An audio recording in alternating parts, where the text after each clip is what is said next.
Change everyone. Now we are started this session with live and welcome. और क्या था कि क्लास 10th का चैप्टर सबसे फर्स्ट हम लोग MCQ स्टार्ट करने वाले हैं। जैसे कि आप सबको पता है, यू नो अबाउट दिस की वाइज आप क्या आ रहा है कि 20 MCQs हमेशा आते हैं। 2023 से ये चीज़ लागू हुई और आज 2 साल हो गए ऐसा होते हुए। तो 20 MCQ मायने रखते हैं किसी एग्जामिनेशन, बोर्ड एग्जामिनेशन के परसेंटेज को इंक्रीज करने के लिए। आपका जो सपना है 95% को गेन करने का, इसके लिए ये चीज़ बहुत मायने रखता है। मैं सच बताऊँ तो कि आपको 95% अगर लाना है तो ये चीज़ बहुत ही मायने रखता है कि आपकी ये 20 MCQs, कितने MCQs, ये 20 MCQs। और इतना ही नहीं कि बस 20 MCQs करा दिए बात ख़त्म, ऐसा कुछ नहीं है इस वाले में। 20 MCQs तो हैं, उसके साथ साथ लास्ट में इसके अप्रोच हैं और इस MCQs में हम देखेंगे कि कैसे अप्रोच लगाना था और लास्ट में इसके समरी वगैरह, सारांश वगैरह सब चीज़ें हैं। मतलब MCQ 20 मतलब 20 नहीं, बहुत बेटर फॉर्म में चलेंगे। एक MCQ में बहुत सी चीज़ सीखेंगे।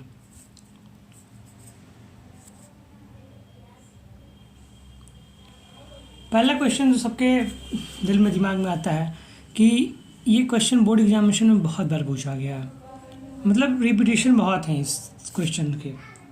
तो ऐसा इस क्वेश्चन में क्या है जो कि पूछ लिया जा रहा है, बताते हैं। देखो क्वेश्चन में क्या है कि 7 × 11 × 13 + 30, इसके हमें फैक्टराइजेशन बताना है। फैक्टराइजेशन एक्चुअली होता क्या है, देखो जो हमें दे रखा है, जो भी दे रखा है, मतलब दे रखा है, क्या दे रखा है हमें 7 × 11 × 13 प्लस का यहाँ पे 30। हमें पता है कि यहाँ से 30 और यहाँ पे 30, जब दो चीज़ें हमें बार बार रिपीटेड देखें एक ही चीज़, तो हम कॉमन निकाल सकते हैं। तो जैसे हम इसमें से कॉमन निकालते हैं किसको, 13 को, तो जैसे हम कॉमन निकालेंगे तो हमें क्या मिलेगा 7 × 11 × 1, क्योंकि 30 में 1 से डिवाइड करेंगे तो 1, प्लस यहाँ पे कितना हो जाएगा 1। जब इसे सॉल्व करते हैं तो हमारे सामने एक और चीज़ निकल के आती है 30 और यहाँ पे 77 और ये +1 ऐड हो जाएगा और अब ये कितना हो जाएगा, ये हो जाएगा 30 × 78। 30 × 78 का कुछ फॉर्मेट, कुछ अप्रोच बन जाएगा। तो अब देखो 30 × 78 आया, तो हमें जब भी फैक्टराइजेशन निकालना होगा, तो फैक्टराइजेशन का मतलब ये है कि फैक्टर करके निकालना। तो हम पास क्या आ गया, हमारे पास आ गया 78। अब 78 का जैसे हम फैक्टराइजेशन निकालेंगे तो देखते हैं क्या निकल के आता है 78 का फैक्टराइजेशन निकालने पे। तो ये 2 हो गया, 2 × 3 = 6 और 2 × 9 = 38। अब 30 के टेबल में कितना बार में आता है, 3 बार टाइम्स में, और 3 × 1 = 3। ठीक है, चलो अब देखो यहाँ पे क्या हमारे पास आ गया, हमारे पास आ गया 2 × 30 × 3, हमारे पास ये आ गया। तो आप एक चीज़ देख रहे हो कि जब भी हमारे पास 13 आया तो इसमें फैक्टराइजेशन जब भी निकालना होगा, आपको ध्यान समझ लो, जब भी फैक्टराइजेशन निकालना होगा आपको, तो आप एक बात याद रखना कि जो सबसे बड़े नंबर हैं, नंबर के जो पावर हैं वही क्या होते हैं, वही इसके फैक्टराइजेशन होते हैं। तो इन सब में सबसे बड़ा कौन सा है, नंबर या पावर, तो यही इसका आंसर हो जाएगा। ठीक है, और बाकी ये सब भी हैं 3 और 2। तो क्या आपको 3 और 2 कहीं दिखने को मिल रहा है, नहीं मिल क्या रहा है हमें, बस 13 देखने के लिए। 13 is our right answer. Now move next question.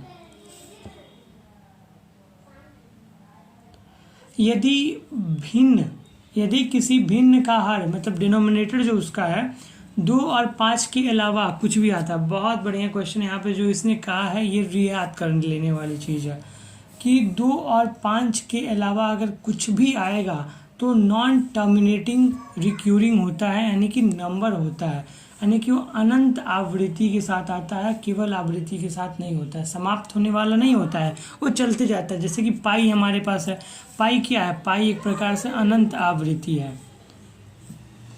और 22/7 नहीं क्या, मतलब पाई की वैल्यू जो है 0.34114 करके ये चलते रहने वाली चीज़ है, तो अनंत आवृत्ति के साथ चलती है। और जिसके डिनोमिनेटर में यहाँ पे मान लो कि मैंने लिखा है यहाँ पे 3/25। अब इसके डिनोमिनेटर में मेरे पास क्या आ गया 25। अभी 25 मुझे पता है कि 25 में है, यहाँ पे मैं 5 का स्क्वायर कर सकता हूँ, यानी कि जिसके डिनोमिनेटर में 2 और 5 आ जाते हैं वो होती है आपका आवृत्ति। मतलब वो कहीं ना कहीं समाप्त तो होगा, लेकिन जिसमें 2 और 5 नहीं आएगा उसके अलावा कुछ और आ जाएगा। ध्यान से समझिए क्वेश्चन कि उसके अलावा कुछ और आ जाता है उसके अंदर, तो होता है अनंत आवृत्ति। इसके ऊपर क्वेश्चन कराते हैं थोड़ा सा, देखो यहाँ पे कुछ क्वेश्चन हैं, इन क्वेश्चन को समझते हैं। जैसे कि यहाँ पे क्वेश्चन है आपका 7/14, तो 7/14 है, इसको हम कैसे समझ सकते हैं कि 14 को हम कैसे लिख सकते हैं। देखो 14 को लिखने का तरीका हमारे पास क्या हो सकता है, 14 का हम निकाल लेंगे एक बार के लिए एलसीएम। जैसे हम 14 का एलसीएम निकालेंगे तो हम देखेंगे 2 बार में ये हो जाएगा 20, और यहाँ पर 2 टाइम्स में हो जाएगा 10, और यहाँ पर 2 टाइम्स में 5, और ये 5 टाइम्स में 1। यानी कि हमें कहीं ना कहीं एक चीज़ देखने के लिए मिल रहा है कि इस वाले में जब हमने किया तो हमें 2 की पावर 3 और 5 की पावर 1, यानी कि एक ये फॉर्मेट लेके अपने पास बैठ गया। कौन सा फॉर्मेट है वो फॉर्मेट ये है कि 2 की पावर m इंटू 5 की पावर n। जब भी इस फॉर्मेट की चीज़ें आ जाएंगी तो हम उसे कहेंगे कहीं ना कहीं ये टर्मिनेटिंग है, समाप्त हो जाएंगी, आवृत्ति वाली चीज़ें हैं। अगर 2 की पावर m और 5 की पावर n नहीं आती हैं तो एक नॉन टर्मिनेटिंग सिस्टम चलता जाता है। नेक्स्ट वाला हमारे पास आ गया नीचे 18। तो जब हम 18 को करते हैं तो हमारे पास क्या आता है, जैसे 18 को हमने किया तो 2, फिर यहाँ पर आएगा 9, फिर यहाँ पर 3, फिर यहाँ पर 3, और फिर 3 1 जा 3, ऐसा कुछ। तो 2 की पावर 1 इंटू 3 की पावर 2। तो हमें यहाँ से एक चीज़ देखने के लिए मिला कि ये कुछ ऐसा फॉर्मेट तो बनाया नहीं इसने कि 2 की पावर m इंटू 5 की पावर n जैसा। जब ऐसा कुछ नहीं है तो फिर हम क्या कहेंगे, इसे बोलेंगे नॉन टर्मिनेटिंग। क्या बोलेंगे, नॉन टर्मिनेटिंग। जब नॉन टर्मिनेटिंग है तो इसको क्या बोलेंगे, अनंत आवृत्ति। बहुत ही आवृत्ति के साथ ये आगे अपना बढ़ रहा है। जिसके लास्ट में आ रहा है 25, यानी कि यहाँ पर आ रहा है 25। तो 25 में हम क्या देखते हैं कि जिसके लास्ट में 25 आ जाता है किसी के लास्ट में से कोई मतलब नहीं है। जब हमें टर्मिनेटिंग नॉन टर्मिनेटिंग मतलब समाप्त होने वाला और समाप्त ना होने वाला आवृत्ति और अनंत आवृत्ति देखनी है, जब भी तुमने 25 का यहाँ पर निकाला और 25 का 5 से 5 5 या 25, 5 1 जा 5, ये कहीं ना कहीं फॉर्मेट ले रहा है 5 के स्क्वायर का। तो अगर 5 के स्क्वायर का यानी कि कहने का मतलब ये है, समझो यहाँ पे। और यहाँ पे मैं कह सकता हूँ कि 2 की पावर 0 कुछ भी नहीं है 2 की पावर में, 2 की पावर 0 यानी कि 5 की पावर m या 2 की पावर n के फॉर्मेट का तो ले ही रहा है ना आपको। 2 की पावर n तो है ही नहीं, 2 की पावर n है, ध्यान से समझे तो 2 की पावर n कहाँ पे है, 2 की पावर n यहाँ पर है कि 2 की पावर 0 हम कर सकते हैं। ठीक है, 2 की पावर 0 क्या होगा, एक्चुअली 1 होगा। तो वही चीज़ है। नेक्स्ट क्वेश्चन, और बाकी आप लोग करेंगे नेक्स्ट क्वेश्चन।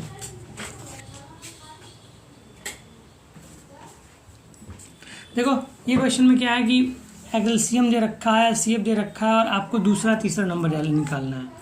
जब भी इस तरह के क्वेश्चन आ जाए ना, एक चीज़ आपको याद रखना है। क्या है वो चीज़ भाई, देखो याद क्या रखना है, आपको याद रखना है कि एचसीएफ सेकेंड कि जो भी आपका HCF into LCM equals to A into B, यानी कि जो भी आपको LCM दे रखा है, जो भी आपको HCF दे रखा है, वो A इंटू B नंबर के योगफल नंबर के गुणनफल के बराबर होता है, LCM और HCF।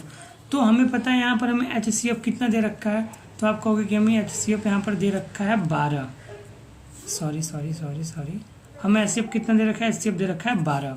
फिर मैंने कहा कि आपको ये इसने LCM कितना दे रखा है, तो आप कहोगे कि LCM हमें दे रखा है यहाँ पर, LCM हमें कितना दे रखा है, तो LCM हमें दे रखा है कितना, यहाँ पे LCM दे रखा है हमें, और सेकेंड गाइस LCM दे रखा है 924 इक्वल्स टू एक नंबर क्या है 132। हमें क्या चाहिए, हमें चाहिए दूसरा नंबर इंटू बी। इतना क्या आपको समझ में आया, मतलब अगर फॉर्मूला हमें याद हो तो हम बिल्कुल कर सकते हैं। अब देखो ये वाला मल्टीप्लाई में है, अब इधर जाके क्या हो जाएगा डिवाइड में, और जब हम सॉल्व करेंगे तो what will be get the answer, हमें मिलेगा 84। ठीक है, आप सॉल्व कर लेना। मतलब मेनली फार्मूला पे था कि LCM into HCF equals to A into B, यानी कि नंबर्स का गुणनफल। अब यहाँ पर है कि 0.375 को भिन्न के रूप में लिख सकते हैं। कैसे लिख सकते हैं? देखो 0 पॉइंट यहाँ पर इसने क्या रखा है 375, क्लास फिफ्थ में आपने ये सीखा है। बिल्कुल नॉर्मल चीज़ है, बिल्कुल आसान चीज़ है। कैसे क्या करना रहता है कि इसमें हमें जो दे रखा है ना, इसके नीचे हम 100 से डिवाइड, मतलब जितना है उतना जीरो लगा के डिवाइड कर देते हैं। तो जैसे हम यहाँ पर इसको सॉल्व करेंगे, तो इसको सॉल्व करेंगे तो हमें क्या मिलेगा 375 अपॉन में कितना मिल जाएगा हमें, अपॉन मिल जाएगा हमें 1000। यहाँ तक किसी को दिक्कत होना ही नहीं चाहिए, ठीक है। यानी कि हमें इतना मिल जाएगा। अब जब हमें इतना मिल गया तब हम क्या करेंगे, देखो हमें तो मेन चीज़ तो इतनी मिल गई अपनी ना, विदाउट परिश्रम किए इतनी चीज़ें मिल गई, कुछ करना ही नहीं पड़ा। अब जैसे हम सॉल्व करने जाएंगे इसको, तो सॉल्व करते हैं तो हम क्या मिलता है, देखो ये 5 के टेबल से कटेगा। कैसे कटेगा? 5 7 जा 35, 5 5 जा 25, ये कटेगा कितना होगा, तो 5 के टेबल में यानी कि ये हो जाएगा आपका 200, क्योंकि 2 5 जा 10 और 2 जीरो चला आएगा, ठीक है। ये कटेगा 5 1 जा 5 और 5 1 जा 5 5 जा 25, 15 से। ये कैसे कटेगा? तो ये कटेगा आपका, देखने का आपको मिल रहा होगा 5 के टेबल में 4 बार में कट जाएगा 14 से। अब ये देखो 5 के टेबल में कितने बार में, 3 बार में। ये 5 के टेबल में कितनी बार में, 8 बार में। ये तो आप लोगों ने किया होगा, नॉर्मल क्वेश्चन था क्लास 5 का यार, ये क्वेश्चन करने लायक नहीं है। यूक्लिड का डिवीजन लेमा क्या कहता है भाई? यूक्लिड का डिवीजन लेमा क्या कहता है? HCF निकालने के उपयोग में आता है। क्या करते हैं HCF निकालने के लिए? डिवाइड करते जाते हैं, डिवाइड करते जाओ, करते रहना डिवाइड। नेक्स्ट क्वेश्चन HCF और LCM दे रखा है, तो LCM क्या होगा? अरे देखो यार, इसका हमें दे रखा है HCF का मतलब क्या है कि इसके इन दोनों में 6 मतलब कॉमन है। LCM निकालने के लिए क्या करेंगे, हम इन दोनों को यहाँ पे ऐसे लिख लेंगे, कॉमा लगा देंगे और दोनों का एक बार में हम LCM निकाल लेंगे। इसमें कोई दिमाग नहीं लगाना है, इजी है, इजी पीजी क्वेश्चन।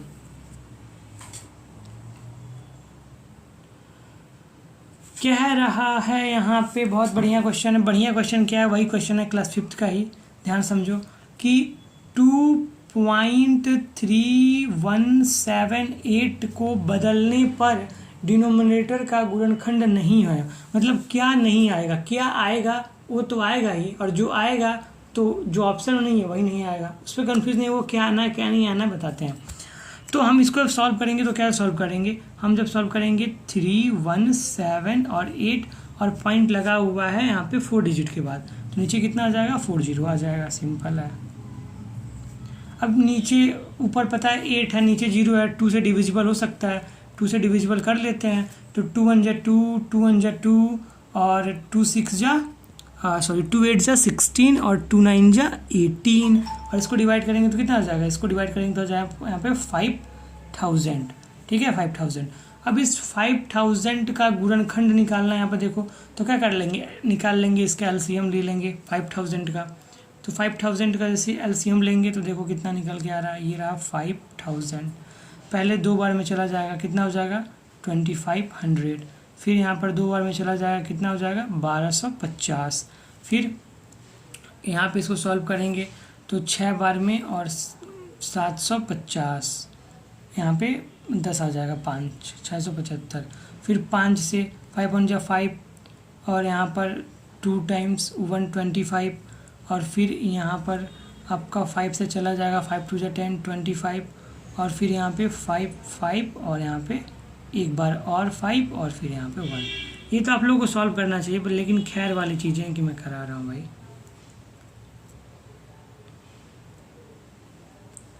तो यहाँ पे कितना मिला 1 2 3 4, यानी कि 2 की पावर 2 की पावर 4 इंटू 5 की पावर 1 2 3 4 और 5 की पावर 4।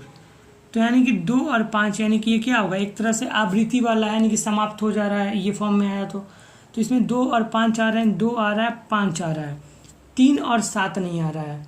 ठीक है। तो ऑप्शन में एक्चुअली ऐसा नहीं देगा, ये तो मैंने अपने से बनाया है क्वेश्चन, तो इसलिए ऐसा हो गया। ऑप्शन में ऐसा कुछ नहीं देगा 3 और 5, तो इसमें क्या आएंगे 3 और 7 दोनों नहीं आएंगे, लेकिन 7 ही एक्चुअल आंसर होगा, ठीक है, लेकिन 3 7 दोनों ही नहीं होगा। यहाँ पे देखो वही क्वेश्चन है, इसको कर सकते हैं, जो हम लोगों ने पहला क्वेश्चन किया वही क्वेश्चन रिपीटेड है। और एक बात और ये क्वेश्चन 2026 में, this question will be repeated in 2026, इस प्रकार का एक क्वेश्चन देखने के लिए मिलेगा पक्का।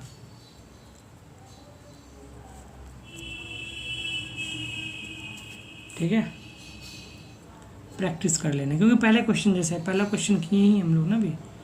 और भाई ये क्वेश्चन भी 2026 में आएगा, देख लेना, दोनों में से कोई एक आएगा पक्का है, ठीक है।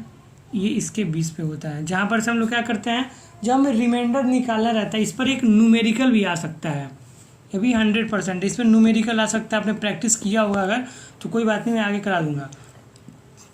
ये मतलब, और ये किससे किसके बीच में है ये याद रखना, 0 से greater than equals to r, और बस ग्रेटर देन, इक्वल टू नहीं है यहाँ पर, ग्रेटर देन इक्वल टू है।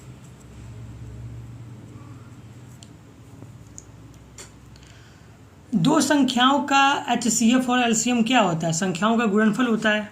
ये क्वेश्चन तो बिना बताने वाला था, संख्याओं क्या होता है, गुणनफल होता है, इजी था, पिद्दी सा क्वेश्चन, पिद्दी सा। अब देखो हम PYQ करने वाले हैं, जो क्वेश्चन यूपी बोर्ड में आ रखा है। देखो ये क्वेश्चन 2017 में, 19 में, 20 में और 22 में आया है। कह रहा है कि किसी संख्या यदि किसी भिन्न का डिनोमिनेटर के रूप में हो तो उसका दशमलव रूप कैसा होता है। अगर डिनोमिनेटर के रूप में है, मतलब अगर कोई चीज़, मान लो कि यहाँ पर मैंने कहा कि 7, मैंने कहा कि ये कोई चीज़ है और ये है 7, अरे यार ये कोई नंबर है जो 7/25 के फॉर्म में है, तो नीचे अगर उसका दशमलव रूप कैसा होगा, तो इसका दशमलव रूप कैसा होगा, तो उसका दशमलव रूप अगर भिन्न में है तो इसका दशमलव रूप कैसा होगा, समाप्त होगा। क्या होगा, समाप्त होगा। समझ में आया।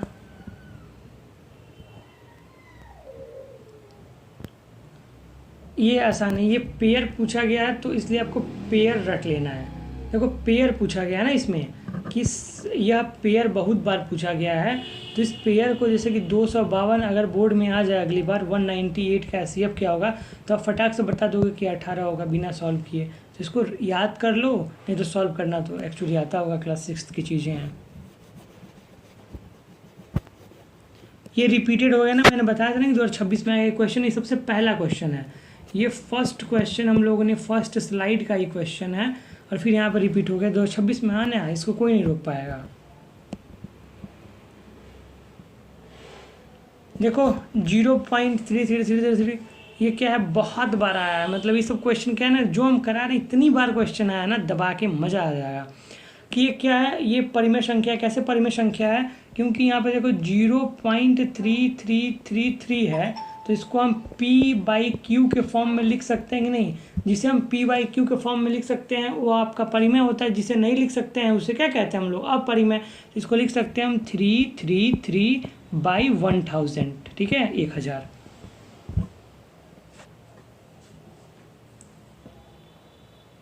ये देखो कुछ लास्ट की चीज़ें चल रही हैं, आपको थोड़ी थोड़ी हिंट वाली चीज़ें, जैसे कि किसी भी टर्मिनेटिंग यानी कि समाप्त, टर्मिनेटिंग का मतलब क्या है, समाप्त।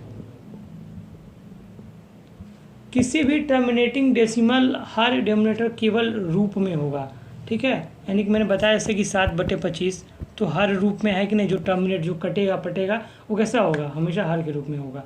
और 2 क्वेश्चन, ये वाला क्वेश्चन आसान था, याद रहना चाहिए कि LCM × HCF बराबर 2 संख्याओं का गुणनफल, यानी कि इसको मैंने बताया था A × B करके। Euclid division lemma based on, जहाँ की आपको देखने के लिए मिलता है जो आपका A = BQ + R वाला फॉर्मेट, ठीक है। और इरेशनल प्रूफ्स √3, √2, √5, ये सब एक अपरिमेय संख्याएं हैं, इनका प्रूफ आता है, तो इनका प्रूफ भी अगर 100 प्लस यहाँ पे एक चल जाते हैं और कमेंट आ जाता है, तो पक्का इसका प्रूफ भी मतलब कोई बड़ी बात नहीं है हमारे लिए, करा सकते हैं। But when are you agree, ठीक है, तब। और इसी तरीके से thank you so much for this session, wonderful. इसमें PYQs थे और मोस्ट इम्पोर्टेंट क्वेश्चन थे, एक तरह से मज़ा भी आया होगा जैसे कि, और बहुत क्विकली हम लोगों ने कर लिया, टाइम भी कुछ ज़्यादा नहीं टेकन किया हम लोगों ने, मज़ा भी आया। Thank you so much.